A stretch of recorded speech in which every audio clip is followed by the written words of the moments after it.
जय श्री कृष्णा। सबको जय श्री कृष्णा। पुरुषोत्तम मास का 23वां अध्याय। श्री गणेशाय नमो नमः। राजा ने कहा, हे मुनिश्रेष्ठ, पुरुषोत्तम मास में दीपदान का क्या फल है, सो आप कृपा करके मुझसे कहिए। वाल्मीकि ऋषि बड़े हर्ष से कहने लगे, नगर भाग्यनगर में चित्रबाहु नाम का राजा राज्य करता था। वह सत्य प्रतिज्ञा वाला, बुद्धिमान, शूरवीर, क्षमाशील, सब धर्मों को जानने वाला, शील रूप, दया से युक्त, पूजनीय भगवान का भक्त था।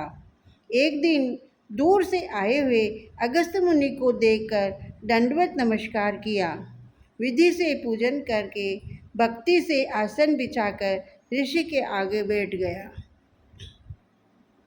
बोला, विनय नम्रता के साथ बोला, आज मेरा जन्म सफल हुआ। जो मुनिराज मुझ सेवक के घर आए और फिर सिर झुकाकर राजा हाथ जोड़कर कहने लगा, महाराज, मेरे यहाँ बहुत सी लक्ष्मी है और अटंक राज्य कैसे हुआ और यह पतिव्रता स्त्री कैसे प्राप्त हुई? मैंने ऐसा कौन सा अच्छा कार्य किया? यह सब कृपा करके मुझसे कहिए। अगस्त जी राजा से कहने लगे, हे राजन, मैं तेरे पूर्व जन्म का चरित्र कहता हूँ। सुंदर चमत्कारी पुरी में मणिग्रीव नाम से तू हुआ।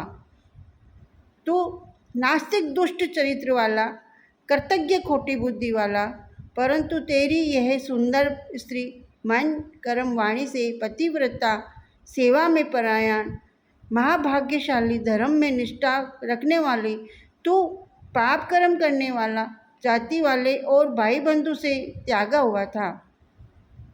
क्रोधी राजा ने तेरा सब उतार धन छीन लिया, फिर जो कुछ बचा वह जाति के लोगों ने छीन लिया। सब धन के चले जाने पर तुझको बड़ा क्लेश हुआ। धन के नाश होने पर अत्यंत उद्विग्न मन में हो जाने पर भी इस पतिव्रता स्त्री ने तेरा त्याग नहीं किया। हे राजन, इस प्रकार उस वन में तू रहता था। एक दिन मणिग्रीव धनुष उठाकर मृग के मांस के लिए बहुत से सिंह मृगों से भरे हुए वन को गया। उस मनुष्य रहित वन के मार्ग में उग्रदेव नाम के प्रसिद्ध एक मुनि दिशा भूलकर दोपहर होने से अत्यंत पीड़ित मूर्छित होकर वहां गिर पड़े। तब उस मार्ग के भूले हुए दुखित ब्राह्मण को देखकर तेरे मन में दया आई और तू उसको उठाकर अपने आश्रम में ले आया।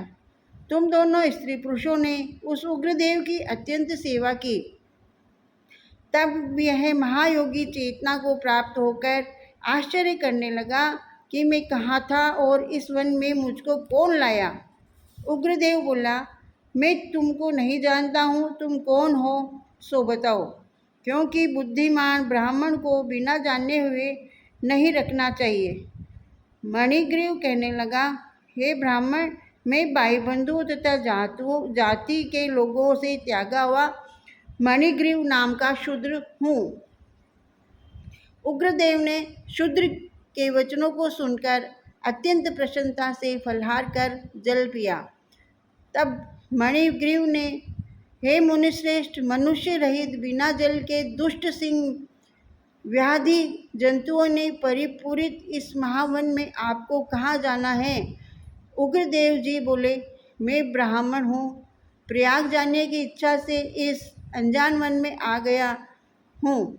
तुमने मुझको जीवन दान दिया, अतः बताओ तुमको क्या प्रदान करूँ? हे मणिग्रीव, किस दुख से तुम दोनों स्त्री पुरुषों ने वन का आश्रय लिया, सो मुझसे कहो, मैं तुम्हारे सब दुख दूर करने की चेष्टा करूँगा। अगस्त ऋषि कहने लगे, इस प्रकार स्त्री के सामने उग्रदेव के वचनों को सुनकर मणिग्रीव मुनीश्वर की प्रार्थना कर दरिद्रता रूपी समुद्र से पार उतरने के लिए अपने अत्यंत भयंकर अनेक कर्मों को सुनाने लगा। 23वां अध्याय समाप्त। जय श्री कृष्ण।